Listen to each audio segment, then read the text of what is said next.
everyone, and welcome back to Animation Pilgrimage, the show where Tennille and I take a look at every single theatrically released animated film in chronological order. I am Whitney. I'm Tennille. And today we're not doing any of those movies because we have reached the end of the year 1980. So now we're taking a look at everything that we don't normally cover on Animation Pilgrimage. It's time once again for us to slowly lose our minds as we realize how much animation is produced in a single year. Yeah. So this episode is us going to be covering various extra movies and specials and shorts and TV shows from all across the world. A lot of them recommended by you guys. Yeah. So like at the beginning of this year, we asked people to recommend stuff for the year 1980, and we got a lot of stuff for all of the 80s. Thank you. But we were only looking for this year specifically. I think people, it is confusing when we say like, hey, recommend us stuff for 1980. And so when you hear the 80, people assume the 80s. All of the 80s. 80s. Yeah. I think it'll make more sense once we get to the next year and it's 1981 specifically. Yeah. So we watched 15 different things that we're going to cover in this episode. They're going to be very brief.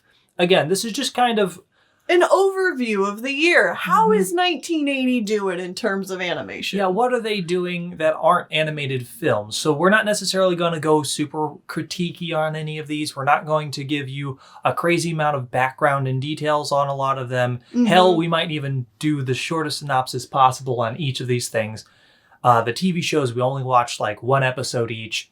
Very short exposure to each of these, just to give you like a brief idea of what's going on in this year. But I am very confident to say that you should definitely check out some of these things that we watched, because we watched a whole bunch of stuff, some good, some bad, but I think there's enough of a mixed bag of content here that there is something for everybody to enjoy. Absolutely.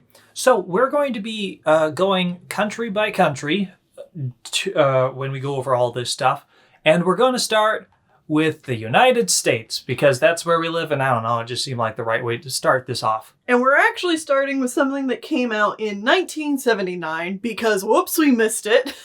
Yep, it's Banjo the Woodpile Cat, made by Don Bluth. I'm very embarrassed I missed this one. How did we miss this? I don't think I was in the mindset yet at the end of the 70s to start looking for Don Bluth and for like shorts instead of TV shows and stuff. So it completely slipped under my radar.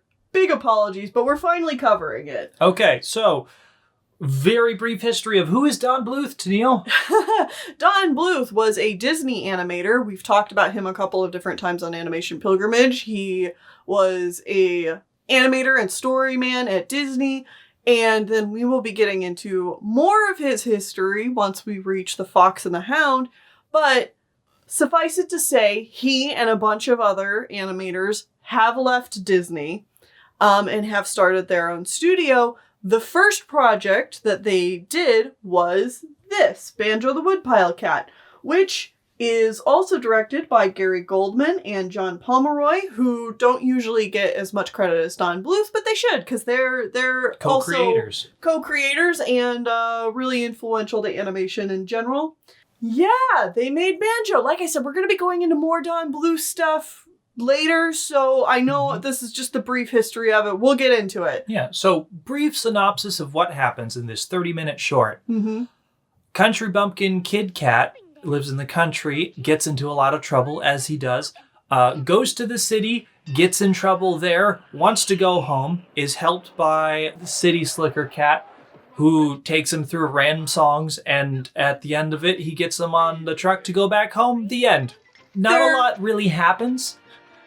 Dude, okay, this is a million things happen. This is a 30-minute short that could have felt padded with 10 minutes. Like this is such a short story content, but somehow they padded it out to 30 minutes. And like I said, I think it would have felt padded 10 minutes long. So this was very long. The plot beats don't really necessarily go into each other super well. It's very awkward, but it's the first project that this studio has made, and it screams Don Bluth. Yeah, it has all the good, all the bad.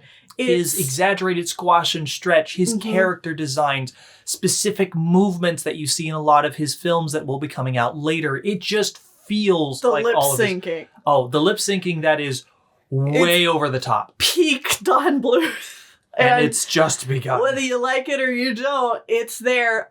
This was, it's a fine watch. It's cute. It's well animated, of course.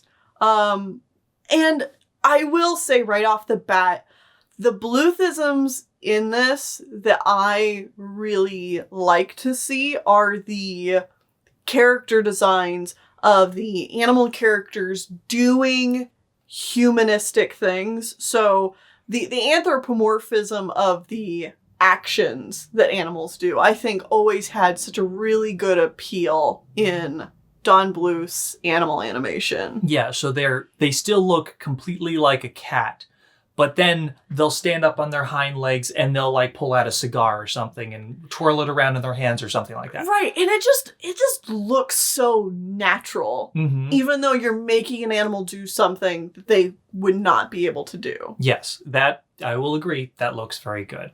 So if you like Don Bluth and you haven't seen this, probably check it out. See where he really got his start on his own studio. Yeah, I mean, a lot of people think of The Secret of Nim as like Don Bluth's first film. And it is, but like this is a precursor to that. So it's kind of interesting to go back to and see. Anyway, moving on. Moving on. Again, we're doing real short on all these films. Next up is the longest thing we watched, the Animalympics.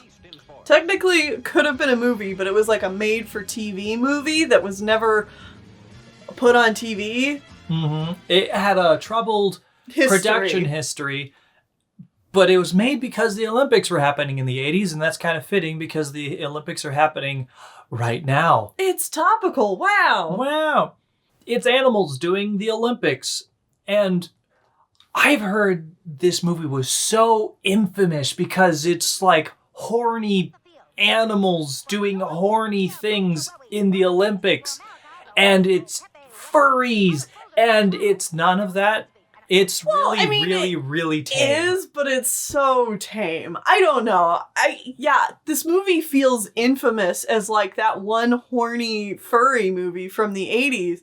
But I'm looking at this and I'm like, really? Like, yeah, there's a couple of perverse jokes, but they're not perverse in a way that feels unnatural to the media and how it portrays Olympians. Yeah, it's honestly, it feels like it's, the reason it's horny is because it's satire on media. Yeah, 1980 media is horny. Yeah. Like, it's no more horny than what you'd see on regular television about real people, which is gross because that's real people, and this is a thing that unfortunately happens. But, like, the movie itself is just making a bunch of topical jokes. It's, I don't know, it's making... I enjoyed this quite a bit, actually. Yeah. I thought it was fine. Like, I wouldn't go back and rewatch it per se, but I thought it was a fun time to watch.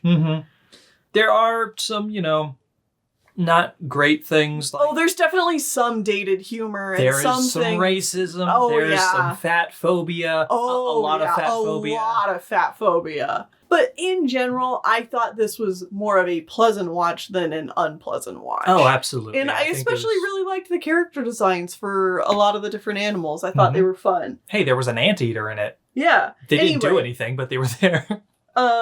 This was also stacked with a whole bunch of talent in it. We have Billy Crystal, or I guess not necessarily stacked, but like there's a lot of people that you wouldn't necessarily expect to hear their name tied to this. So Billy Crystal is a voice actor in this. Gilda Radner, Harry Shearer, and Michael Fremer? Sorry on any of these last names, I don't know. But for animation, we also have Roger Allens, Bill Croyer, and Brad Bird working on this. Brad Bird. The directors on this were Steven Lisberger and Michael Fermer, who was also one of the voice actors. The interesting story behind how this one was made is that it was actually commissioned by NBC, but then, if you know anything about America 1980, is that we boycotted the Olympics because they were taking place in Russia. We were doing the whole, like, Red Scare thing. Oh. So we didn't actually participate in the Olympics in 1980. So then the people animating this were like, well, fuck. And that is why this... That's another thing I've always heard about this one, is that it was like half finished, but really... It feels fairly finished. Yeah, like there's they've edited it together really well. Yeah, so if there was unfinished sequences, they cut them and like they were able to... They cut them in a way that makes sense. Yeah, like the movie still works. Mm-hmm. It feels very much like kind of like a package film, where it's just like all these different events getting... shoved together. Right, because it's supposed to be like a media event. Yeah. Which is interesting. I don't know. I say check this one out if it looks interesting at all to you. You'll probably enjoy it. Yeah. Well, with that out of the way, we move on to American TV. What television shows are coming out? Well... Garbage, that's what. So much garbage. Spoilers, but American TV sucks. And I could say that with confidence because we watched some TV from other places around the world, and American TV is the worst. First up, taking a look at what Filmation is up to, they gave us Thundar the Barbarian, which is notable because it's a precursor to He-Man. It's big, burly man running around post-apocalyptic world with girl and monster guy that just growls a lot, and they fight for humanity's sake, and it's really boring, and like, I don't know. It's obviously a toy commercial. Yeah. It's cheesy AF. The bad guy has like two faces, then his head spins around and like has a helmet that covers one face at a time, and it's You're like, oh, wow, that's a toy. That's just a toy. So like, that's what you were getting into, and it, I don't know, there's nothing special. I don't feel angry about watching it. It's just I don't have anything it's just more to so talk about. Bland and boring and predictable. Yeah. Like, I don't have anything against necessarily Filmation's art style, even if I find it a little bland for TV. But like the content itself is just a snooze fest. Absolutely. The other American television show we watched was from Hanna-Barbera, one of their new shows that they popped out, which is like their 1,200 shows. Exact opposite problem that I have with Filmation. Drak Pack. Okay, so Hanna-Barbera stuff. Filmation stuff is boring as hell. Hanna-Barbera stuff is annoying. It's so irritating. I don't know why parents would let their kids watch this shit. So we decided to take a look at Drak Pack, which is about a teenage vampire, Frankenstein, and werewolf kids that are superheroes that run around the world and stop evil monsters. But it's just another Scooby-Doo style ripoff. It's a gang of teenagers that go on adventures and stop bad things from happening. And it's over-the-top, obnoxious, annoying jokes constantly, and I hate it. So this was one of 14 other cartoons that Hanna-Barbera was making at the time. This is one studio doing 14 different productions. That's crazy. That's too much. So this feels like peak... Just put a bunch of people in a pitch meeting room. Everybody writes down an idea. You throw it in a hat. You pull out the idea and you go, okay, make a show out of that. And so, like, because there's just, like, nothing inspiring these shows, they are just made as a product to be consumed. They're so soulless. We have all these television slots. We're going to fill them all so no one else can take them and people are forced to watch our shitty shows. We have no time to actually develop any of these ideas. Mm-hmm. It's quite bad. Yeah. It's pretty bad. As always, the graphic design, character design, and the backgrounds are still the strongest aspect of any Hanna-Barbera work. But they look the exact same as every other Hanna-Barbera piece. Well, yes, but they're also being, I think they're still being, the backgrounds at least are still being done by Iowa Takahata, I believe is the name. We've talked about him in the past. He also worked on Scooby-Doo, and he was one of the original painters for Bambi. Okay. So, like, his art style is, like, comes out very well, and I really like that aspect of it. But, man, is it not being put to good use in a show like this. Another interesting thing to note about this show in particular is it does have Captain Hook's voice actor playing Dracula, so that's cool. No, it's not Dracula. He not Dracula? He was the villain. Oh, he was the bad guy. Okay, he was the bad guy. He was the leader of a group of bad guys, and he's just like he's doing really stupid stuff. Mm-hmm. Anyway, that's America for you. Mostly not great. The made-for-TV films like Banjo and Animalympics were good. I liked those, but when you just get into the TV slots, they're so poorly funded and they just don't have, like, any time or love being put into them. Just because, like, they're a product. They've got to get them out so quickly. I don't fault anybody who works on them for the way that they are. It's just that, like, that's the business and it sucks. Mm-hmm. Well, let's move on from America, and now we are moving on to the Soviet Union and seeing some of the stuff that they have to offer. Mm-hmm. So, first up, we have Tale of Tales by Yuri Norstein. A short film. This was really interesting. Really good use of depth and visual storytelling, even if I don't 100% get it. Yeah, like there's a cute little wolf child that keeps fading in between, like, other scenes. Like there's some wartime scenes going on of men going off to war and then them not coming back. And then there's some that other was the scenes. part I feel like I got. Oh yeah, the war part's really easy and understandable. There's also like some scenes of like just family doing things, and it's all like vaguely connected to this one house.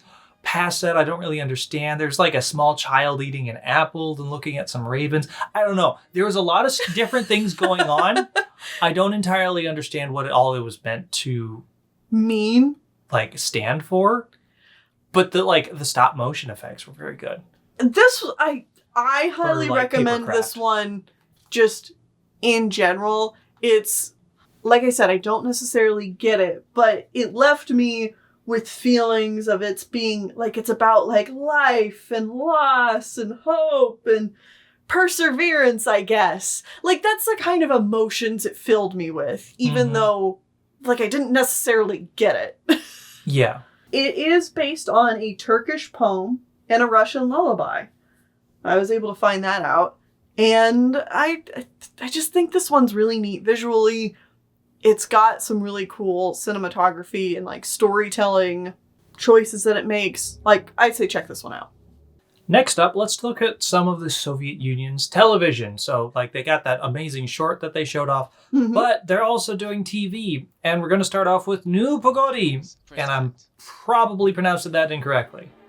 But so, this one has actually been a TV show that's ongoing from 1969 to the latest episode that has came out was in 2017. Oh, wow. This is ongoing.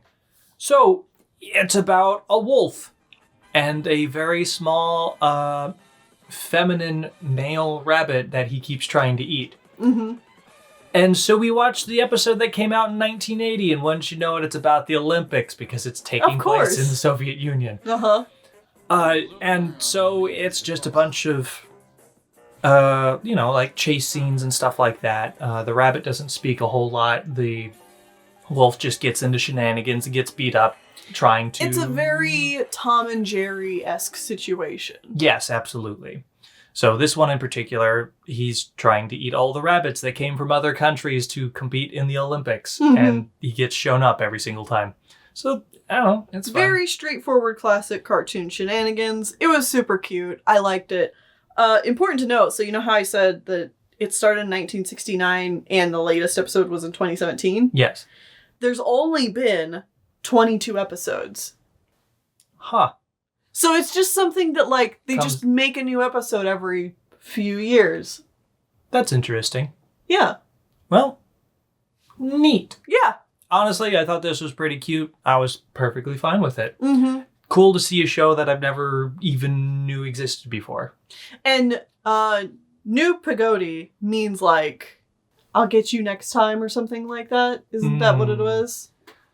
I don't remember what the direct translation was. It's on screen, so you guys can see it's something like, you know, like, I'll get you next time, rabbit, or... I'll get you yet. I'll get you yet, yeah. Something to that extent. Mm-hmm. Another television show that's been going on for a few years, and we are only now taking a look at it, A Kitten Named Woof. Oh my god! This is so cute. It's so cute. Oh, it's an adorable little Siamese kitten, and it's named Woof, and it just does cute adventure things in a house, and is very naive. His best friend with a little puppy interacts with a sly older cat and an older dog that doesn't like it because its name is Woof. Woof. Oh my god. Oh. I could have watched like a million episodes of this. It's very cute. It's so cute. So this show's been going on since 1976 and will continue until 1982. So cute. A 10 out of 10. Good watch. The designs, the voice acting, the music, the humor, all hella charming, if you couldn't tell by our just like oohing and eyeing. I definitely, absolutely recommend people check this one out. The animation is so smooth and like the graphic design is fantastic, and I really love just like the limited design of everything. It's just really great. So good. Out of everything that we've watched, I think this is the one I recommend the most because I just absolutely melted watching this. Yeah, this was probably number one out of everything we watched. Mm-hmm. So cute. And that's the Soviet Union. So from here, we're going to go to general Europe because we have a bunch of... Well, that, but we're immediately going to Canada, actually, for the sweater. Yeah, now we're going to a bunch of various countries that have, like, one short each that we watched. Mm-hmm. So starting with The Sweater from Canada.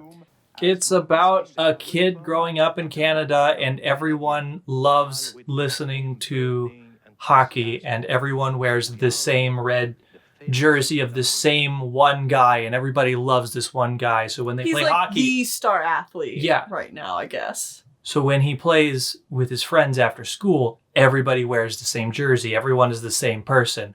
Well, his got old, and so his mom ordered him a new jersey, and it was the blue team's jersey. The rival team. Who everybody hates. And so he's like, no, I can't wear this, Mom. But he has to wear it because they're poor, and this is like back in the 60s or whatever.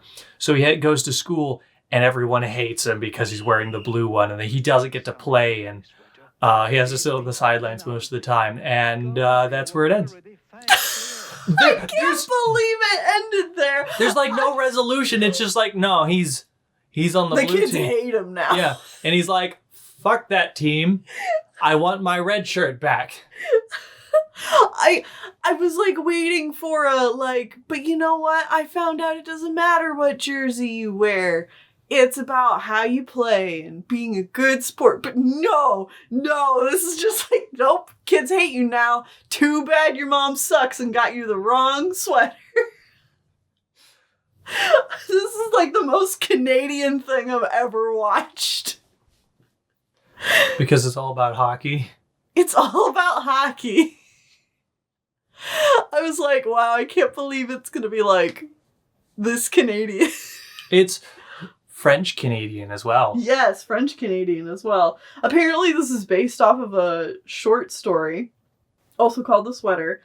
And overall, I would say that this one is a bit rough around the edges production-wise, but it was super ambitious with the cinematography, and that's where it's really interesting. Mm-hmm.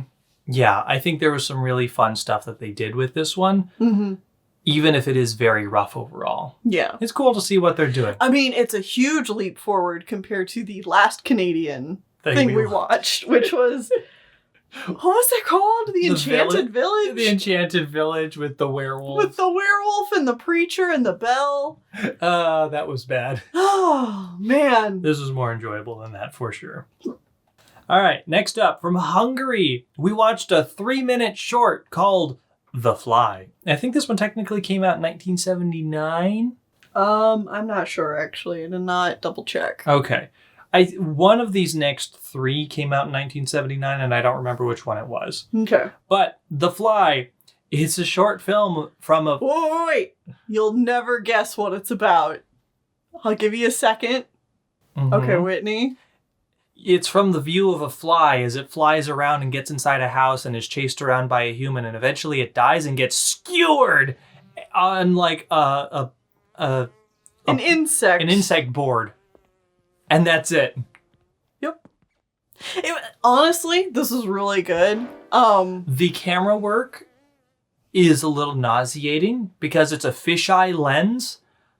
Supposed to be erratic movement because it's from the fly's perspective. And it's all animated. Yeah. Like, so because it's from a fly's perspective, you are not, ever... behind and watching like a third person viewing the fly. You're from the fly's point of view. So all the backgrounds, everything the fly sees is animated, which if you're doing that with traditional art means that you are redrawing it every single frame. It's a lot, but there's it's a reason really well this done. is only 3 minutes long. It is a lot, but it was really interesting to see that. Yeah, and it's the perfect length and story for what you expect for this kind of thing. It's not going to surprise you at any points, but it just is what it is, and it does it really well. It's not very long, so I suggest checking it out, so long as you're not going to get motion sick from looking at it. Yeah. Next up, from Croatia, who I don't think we've seen any animation from them yet, we have the short Fisheye. This was interesting. This was very interesting. So it's... do a quick plot synopsis. So a bunch of fishermen leave in the evening to go fishing all night with their wives and children left at home. And as soon as they leave, all the fish come out of the sea and they hunt down all the women and children and throw them in a big net and stab them all and drag them into the sea. By the time morning comes and the fishermen return, full of nets, full of dead fish. It's like it's a role reversal. It's a horror story, but also aren't we the monsters for eating fish, maybe? It feels very much like a Alfred Hitchcock kind of concept, like The Birds or something. Like, what if we reversed the situation, and what would the natural conclusion of that be? Really interesting. Obviously very dark and eerie. It had some really cool visuals and a soundtrack that really keeps you on edge. I think the music does a lot in this one to really make everything feel uneasy. Yes. Obviously the visuals do that too, but the music really adds to it. Yes. And, it probably is also some level of storytelling of, when will the cycle of revenge end type of thing. I think you could get a lot of different meanings out of this, but yeah, as a story, it's very, It knows what I it wants get to what do. it's doing, and you take it to that. It works good. All right, our last short that we are watching for this episode is from Estonia. Also, the first thing we've seen from them, and it's Toll the Great, or Sir Toll. Again, I don't know. I don't know how to say pronounce it, but that's what it is. So this is based on a folktale from the country, and it's about a giant named Toll, and he helps fight off. The people will call out like, "Toll, help us! We're being invaded." The enemies are attacking, and so then he comes along and like destroys armies and stuff. Because he's And a big old giant.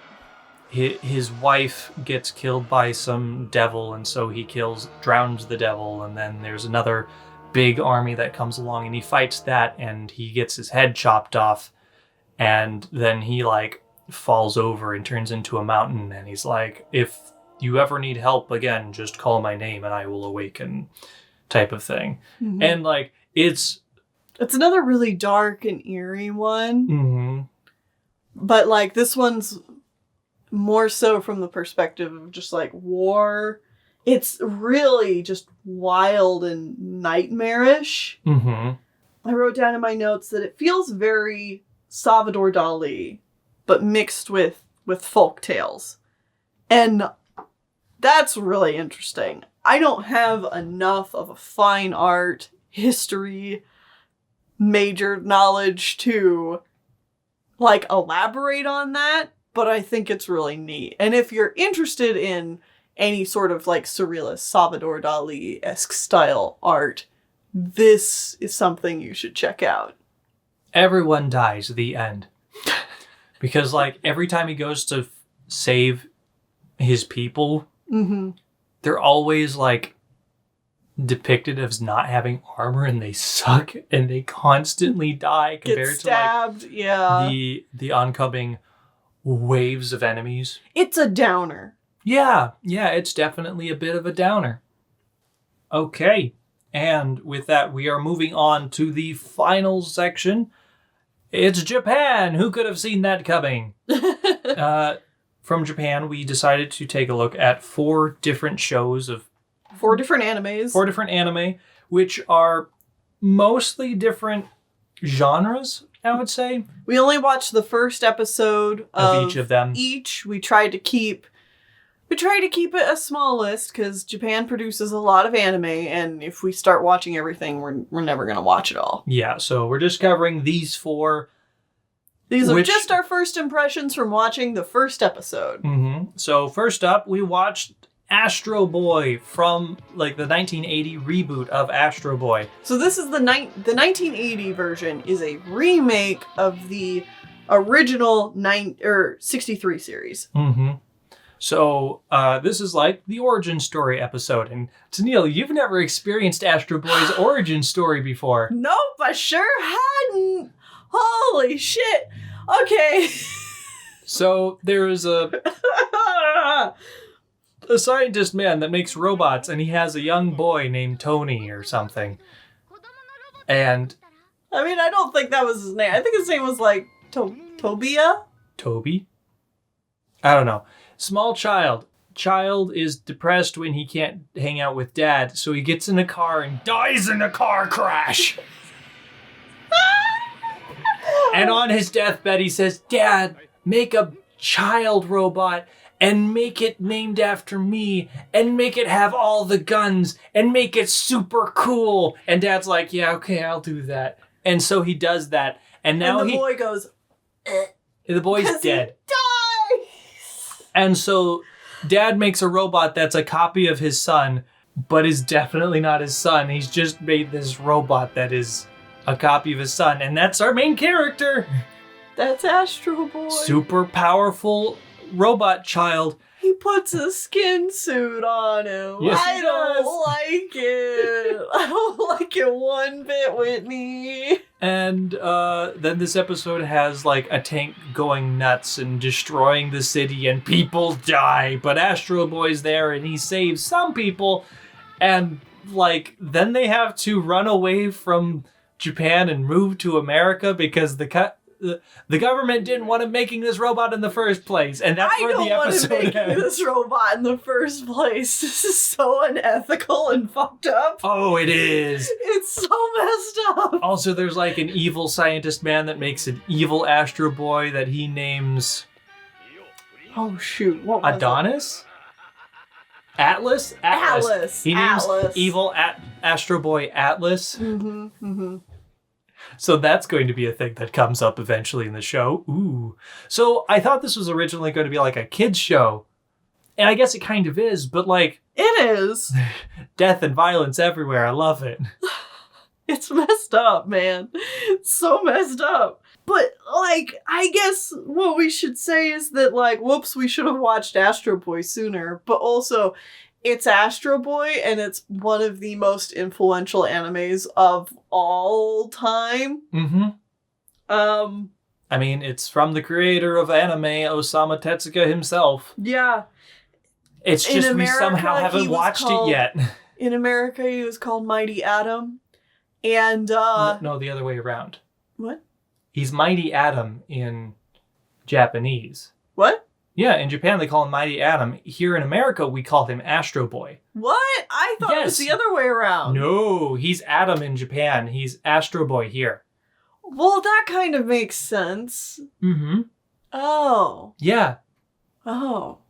Well, look at me. I feel like a fool. I know nothing about Astro Boy. Actually, I know more about Mega Man than I know about Astro Boy, and I know nothing about Mega Man. And Mega Man is definitely a ripoff of Astro Boy. And by ripoff, it's like just taking the same concept of Robot Child and people use the word ripoff way too freely to mean bad and unoriginal, when really, like, ripoff is fine. Like, yeah. It's just taking a concept and doing something else with it. So ultimately we watched this because, I don't know, maybe this particular revamp of the show was good, but also we somehow haven't watched any Astro Boy yet, and that's probably wrong. Yeah. In a show about the history of animation. I don't know. This is wrong. Astro Boy is wrong. Everything about this was wrong. Okay. The next show we watched was The Wonderful Adventures of Nils. Which was suggested to us by quite a few people.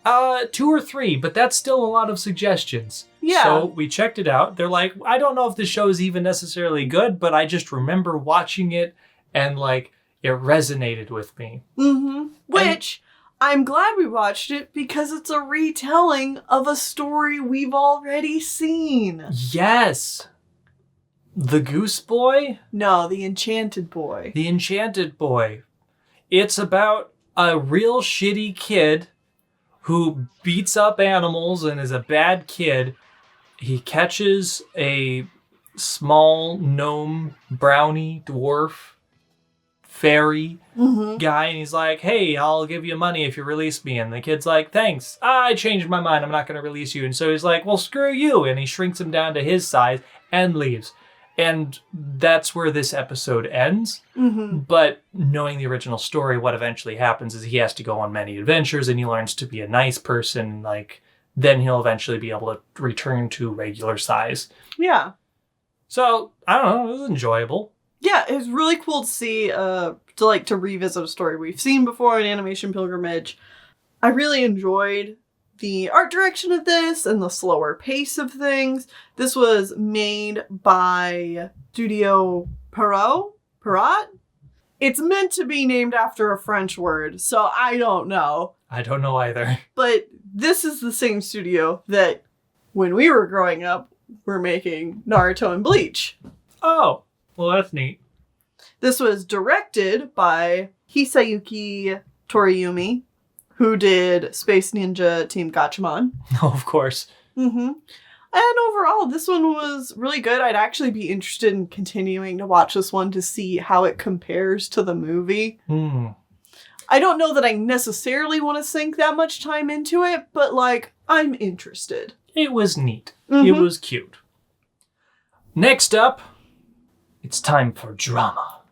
It's time for intrigue. It's time to question your gender. It's time for the Rose of Versailles. Oh my God. I loved this. So, this is in France. set before the French Revolution. 20 years before the French Revolution. Well, I mean, like,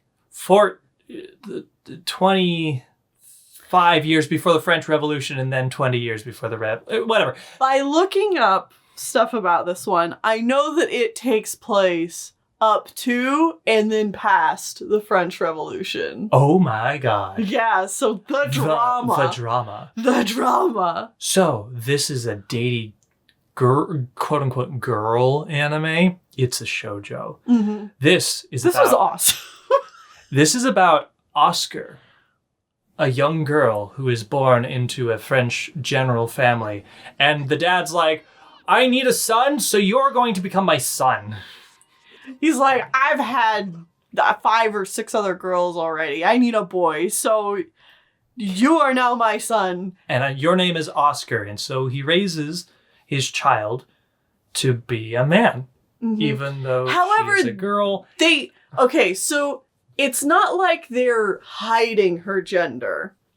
Yes. I want to say that, like, this is still 80s and still, like, weird. So they still call her, like, you know, you're a girl, she, her, Lady Oscar, but she is raised as a boy. Mm-hmm. So just to let people know, like...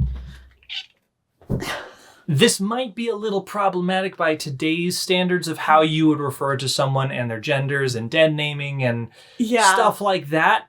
But it's the 80s in Japan, and they don't care. Yeah. In general, this was interesting so long as, like, none of this stuff is going to be, like, harmful to your mental health or anything like that. It's the kind of thing, it's like, oh, wow, I could see myself sinking a lot of time getting involved in the drama. The drama of all this, because, ooh boy, is it tasty. The first episode is how she bests other people and is the best swordsman around. It becomes the guard to Marie Antoinette, the to-be Queen of France, who is eventually the final Queen of France before the French Revolution and everybody dies. Yeah. You know, so you can tell that there's going to be a lot of hoity-toity drama that's going to go on here. Is she going to fall in love with male guards? Is she going to have a fling with Marie Antoinette or some of the other ladies of the country? Who knows? I don't know. But you could tell that's where it's going to. I'm just so excited by this concept. The mangaka for this series, because of course it was a manga before it was an anime. Of course. Was Ryoko Ikeda. And yeah, this was fun. I liked the art direction on this one. I enjoyed it. I think this one was one of those very early formative and popular shoujos that came around. That influenced a lot of different ones. Absolutely. Yeah. Yeah, I can see that. I mean, this one had me from, like, the concept alone. I'm like, ooh, okay, I'm into it. All right. So last but not least, the very last thing that we watched was Ashita no Joe, or Tomorrow's Joe. Set in, I don't know, I think it's like the 1950s Japan or so. It's Japan as it's quickly becoming modernized. So there is like the big city and there is the still like very developing poor sections of Japan that look still very restoration period and stuff like that. And so this is the story of Joe. He's a vagabond who's wandering around the slums and he saves some children and he's shows real promise as a fighter. So as a boxer. Well, this drunk old man who used to be a boxer is like, I'm going to train you to be the best boxer around. And that's mostly where this episode ends after they come up on the wrong side of a bunch of gangsters. Yeah. And like, there was a couple of compilation film movies that were made that we did not cover because we don't watch compilation films. And like, this is one of the more popular boy sports animes that is out right now. Well, I was going to say, like, this was the most popular anime of the time, like, in 1980, wasn't it? Somewhere around Or, it was one of. It was one of the most popular things out right now. Mm-hmm. And it never gets a full movie, so we're never going to cover it, and that feels wrong. So that's why we watched this, because it started before 1980. Yeah, and it's also super influential. It was produced by Mushi Productions, so Osamu Tezuka's production house. Really, what I want to emphasize about this one is I really loved the different style of this one. This one just feels rough. so different, character design-wise, from most anime we've seen at this point. And it has so much texture. Mm-hmm. And the texture is like in the line art, but it's also in the way that people move. It just feels rough, but like in a good way. Yeah, like it's rugged and you can just feel everything on screen. And I also really liked the little bit of extra character animation that went on to Joe, because Joe is such a stoic character, and yet they just give him these little moments to just like smirk or like look away, and it those little touches make him feel a lot more aloof and cool and cocky. Mm-hmm.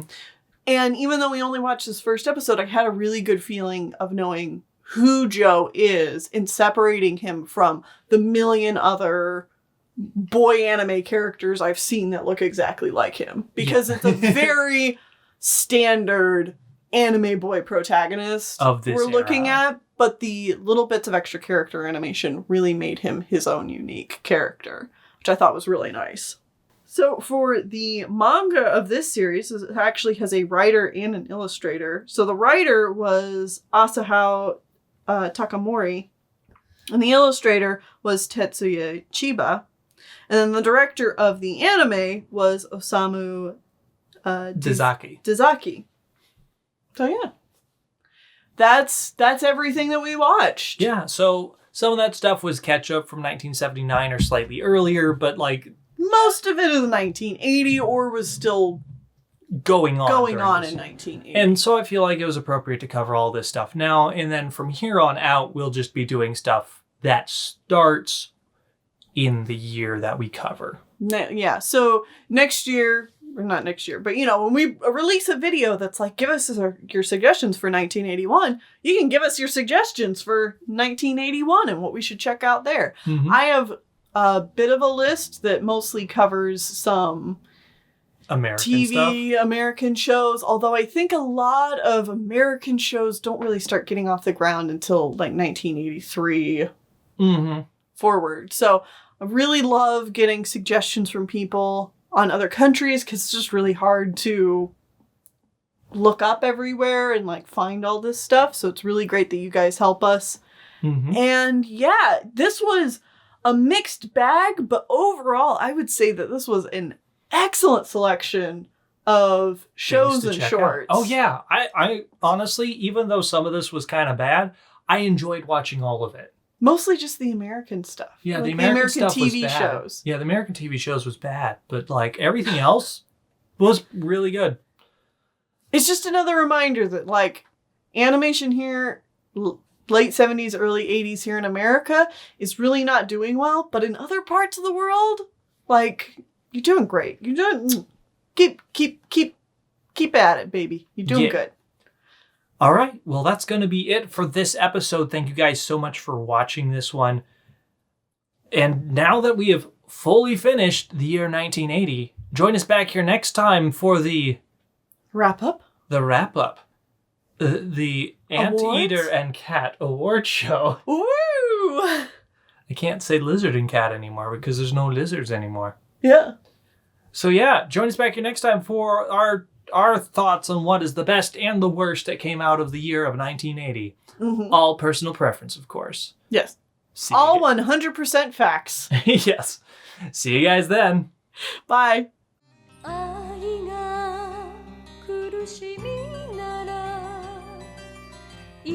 くらでも苦しもうそれが